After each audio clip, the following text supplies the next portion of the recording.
বুধবার মহাষষ্ঠীর মধ্য দিয়ে শুরু হবে শারদীয় দুর্গোৎসব। সাতক্ষীরায় এবার ৫৬৩টি মণ্ডপে চলছে দুর্গাপূজার শেষ মুহূর্তের প্রস্তুতি। খাগড়াছড়িতে দুর্গাপূজাকে জাতিগত সম্প্রীতির উৎসব হিসেবে দেখতে চান আয়োজকরা।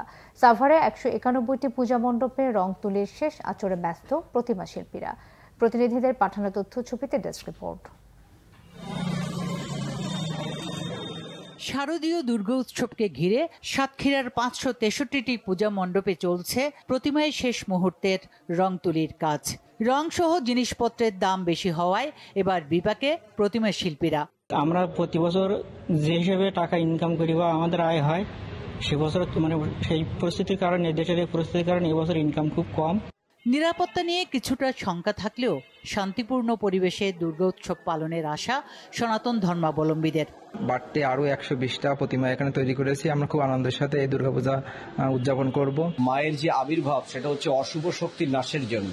আমরা চাই আমাদের শারদীয় দুর্গাপূজায় সবাই যেন সুন্দরভাবে প্রশাসনের হস্তক্ষেপ কামনা করি। দলের ভাইরা আমাদের পাশে দাঁড়িয়েছে, তারা যেভাবে সহযোগিতা করছে বা আশ্বাস দিচ্ছে, তাতে করে আমার মনে হয় যে আমাদের আগামীতে মায়ের পূজা আমরা সুন্দরভাবে করতে পারবো।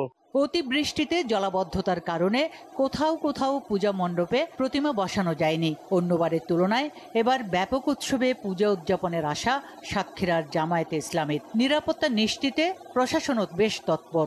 এবার আমরা প্রশাসনের সাথে যে বৈঠকগুলো করেছি, সেখান থেকে যে নির্দেশনা পেয়েছি, সেই নির্দেশনা অনুযায়ী আমরা এবার দুর্গাপূজা করব। আমরা আশা করছি যে প্রশাসন পর্যাপ্ত নিরাপত্তার ব্যবস্থা করবে। মুসলিম হিন্দু সকলকে আমি অনুরোধ করব যাতে করে এই উৎসবটি সুন্দরভাবে মর্যাদার সাথে পালিত হয়, তার জন্য আমাদের সকলের জাতি ধর্ম বর্ণ নির্বিশেষে সকলকে তাদের এই অনুষ্ঠানে আমাদের সহযোগিতা করা উচিত। আমাদের একটি কন্ট্রোল রুম এখানে থাকবে এবং কিউআরটি থাকবে, কুইক রেসপন্স টিম থাকবে। যদি কোথাও অনভিপ্রেত কোনো ঘটনা আমরা পেয়ে যাই, তাহলে কিন্তু কুইক রেসপন্স টিম সেখানে যাবে। এদিকে সময় ঘনিয়ে আসার সাথে সাথে ব্যস্ততা বাড়ছে খাগড়াছড়ির বাঙালি হিন্দু ধর্মাবলম্বী ও পাহাড়ি ত্রিপুরা জনগোষ্ঠীর মাঝে। দুর্গাপূজাকে সাম্প্রদায়িক সম্প্রীতির উৎসব হিসেবেই দেখতে চান আয়োজকরা। প্রতি বছর নেই, এবারও আমাদের সেই দুর্গাপূজা উদযাপিত হবে। এটা নিয়ে আমাদের হিন্দু ধর্মাবলম্বীদের অনেক আবেগ জড়িয়ে থাকে। আশা করছি প্রতিবার নেই, এবছরও আমাদের পূজা যথাযথ আনন্দপূর্ণ হবে। দেশের যে চলমান রাজনৈতিক প্রেক্ষাপট, সেই প্রেক্ষাপটে আমরা কিছুটা শঙ্কিত হলেও আশা করছি আমাদের আইনশৃঙ্খলা বাহিনীর তৎপরতা। খাগড়াছড়িতে এবার ৬১টি মণ্ডপে পূজা হবে। নিরাপত্তায় সেনাবাহিনী, পুলিশ ও বিজিবির পাশাপাশি বিএনপির নেতাকর্মীরাও মাঠে রয়েছেন।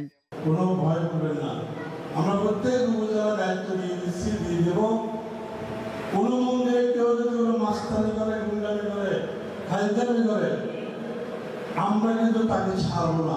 সেনাবাহিনী সহ সবাই আমাদেরকে ব্যাপক নিরাপত্তা সহ আর্থিক অনুদানের মাধ্যমে আমাদের দুর্গাপূজা করার জন্য আমাদেরকে উৎসাহ করছেন। যেভাবে প্রত্যেক মন্দির পাহারা দিচ্ছে, যেভাবে আমাদেরকে উৎসাহ যোগাচ্ছেন, তার জন্য আমাদের এবার পূজা দ্বিগুণ উৎসাহের সহিত আমরা পালন করতে যাচ্ছি। পূজা মণ্ডপের সর্বশেষ প্রস্তুতি আমরা সরজমিনে, আমি আর পুলিশ কর্মী মহোদয় সরজমিনে পরিদর্শন করছি এবং এখানকার লোকের সাথে আলাপ করছি, তাদের কোনো সুযোগ সুবিধা আছে কিনা বা তাদের আমরা খোঁজ খবর নিচ্ছি, যাতে করে সমন্বয়ের কোনো ঘাটতি না থাকে।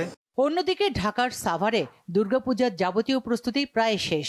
মণ্ডপে মণ্ডপে চলছে আরাধনার প্রস্তুতি।